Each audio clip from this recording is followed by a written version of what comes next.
கடன் பிரச்சனை. இன்னைக்கு கடன் இல்லாதவங்க யாருமே கிடையாது. கடன் எல்லாராலையும் வாங்கிற முடியுமா? இப்ப நான் இருக்கிறேன் அப்பன்னா, எனக்கு வந்து ஒரு 2,00,000 கடன் குடுப்பாங்க. ஒரு லோன் வாங்குறதா இருந்தா.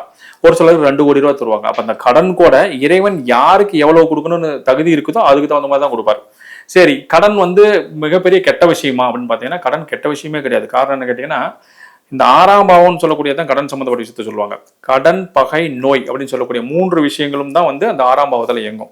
இப்போ ஒரு மனிதனுக்கு நோய் இருக்குன்னு வச்சுக்கோங்களேன். நோய் இருந்தானா பண விரயமும் உண்டு, உடல் உழைப்பும் தர முடியாது, அவனுடைய வாழ்வாதாரமும் பாதிக்கப்படும். அப்ப நோய் வந்து ரொம்ப கொடுமையானது. பகை இருக்குதுன்னு வச்சுக்கோங்களேன், பணம் இருந்துச்சுன்னா எப்ப வேணாலும் அடிச்சு பிடிட்டு போயிடுவானோ, இல்ல எவனா நமக்கு ஆப்போசிட்ல செயல்பட்டுவானோன்னு சொல்லி பயந்தே அவனோட வாழ்க்கையை நரகமாய் போயிடும். அப்ப பகையும் மிகப்பெரிய பிரச்சனை தான். அப்ப கடன்கிறது தான் என்ன பண்ணலாம், வாங்கலாம், கஷ்டப்பட்டு கட்டலாம் இல்லையா? இந்த மாதிரி விஷயங்களை செய்யக்கூடியது கடன். அப்ப இந்த கடனை வந்து நீங்க எளிமையா வந்து எடுத்துக்கணும். கடன் இல்லாத வாழ்க்கை வந்து பாத்தீங்க அப்படின்னா யாருக்குமே கிடையாது. இன்னைக்கு வெங்கடாஜலபதி கூட கடன் வாங்கி கட்டுறாருன்னு தான் நம்ம சொல்றோம் இல்லையா? பிறவி கடன்ங்கிறது ஒரு கடன் இருக்குது. அந்த கடனே பெரிய கடன். ஆனா அதை தாண்டி இன்னைக்கு இருக்கக்கூடிய கடன் பாத்தீங்கன்னா நம்ம சராசரி வாழ்வியலுக்கு வாங்கக்கூடிய கடன். ஒரு நார்மலா எடுத்துக்கோங்க. இன்னைக்கு கம்பல்சரி செல்போன் ரீசார்ஜ் பண்ணாம நம்மளால இருக்க முடியுமா? கண்டிப்பா இருக்க முடியாது. டிவி ரீசார்ஜ் பண்ணாம இருக்க முடியுமா? இருக்கவே இருக்காது. பெட்ரோல் போட்டு வண்டி ஓட்டாம இருக்க முடியுமா? இருக்கவே முடியாது. நம்மளுடைய அடிப்படை தேவைகளை எந்த விதத்திலையும் நம்மளால குறைச்சிக்க முடியாது. ஆனா என்ன பண்ணலாம்னா அதுக்கு தகுந்த மாதிரி வருமானத்தை உயர்த்திக்கிறதுக்கான முயற்சிகளை நம்ம பண்ணலாம். ஸோ அப்படி இருக்கக்கூடிய கடன் அதிகமாக இருக்கக்கூடிய நபர்கள் 2 விஷயங்களை செய்யலாம். முதல் விஷயம் பார்த்தீங்க அப்படின்னா, செவ்வாய்க்கிழமை குளிகை நேரம்னு சொல்லக்கூடிய 1 to 1:15 மதியானம் 1 to 1:15 இந்த நேரத்தில் யாருக்கு கடன் செலுத்தணுமோ அவங்களுக்கு ஏதாவது ஒரு தொகையை வந்து அவங்களுக்கு அமுச்சு விடுறதுங்கிறது ஒரு அற்புதமான முறை. அதே சமயத்தில் அப்படி ஒரு வேலை அவங்க வந்து அந்த சம்மந்தப்பட்ட நபருக்கு நம்ம ஜிபே பண்ண முடியாது, அவங்களுக்கு அமுச்சு விட முடியாது, நேரில் போய் கொடுக்க முடியாது அப்படின்னா, ஒரு கண்ணாடி பாட்டில் வாங்கி யாருக்கு நீங்கள் பணம் செலுத்தணுமோ அவங்க பேரை எழுதி அந்த கண்ணாடி பாட்டிலில் ஒட்டிக்குவாங்க.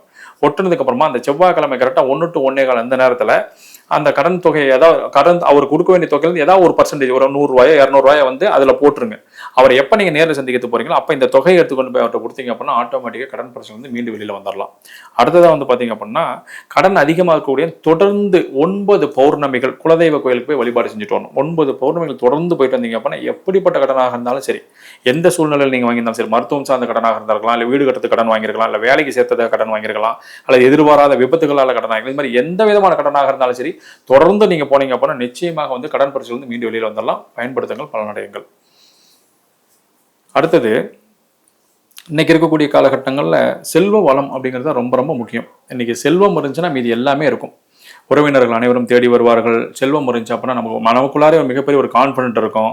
செல்வம் இருந்துச்சுன்னா நம்ம நினைச்ச விஷயங்களை அடையலாம், நம்ம நினைச்ச இடங்களுக்கு போயிட்டு வரலாம், நம்ம நினைச்ச விஷயங்களை சாப்பிடலாம்.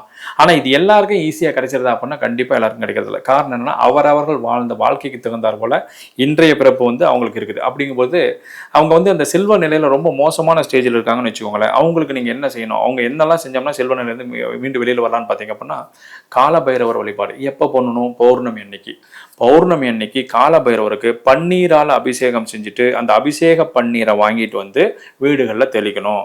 அந்த பன்னீர்ல அபிஷேகம் செஞ்சு முடிச்சதுக்கு அப்புறம் செந்தாமரை மலர் மாலை அதை வாங்கி பைரவருக்கு போட்டு வழிபாடு செஞ்சுட்டு வந்தீங்க அப்படின்னா எப்படிப்பட்ட கடனாக இருந்தாலும் சரி அதெல்லாம் நிவர்த்தி ஆகிறதுக்கு ஆரம்பிச்சிடும். நமக்கு எப்படிப்பட்ட சூழ்நிலையில வந்து வருமானம் தடையாக இருந்தாலும் சரி ஆட்டோமேட்டிக்காக பண வரவு வரதுக்கு ஆரம்பிச்சிடும்.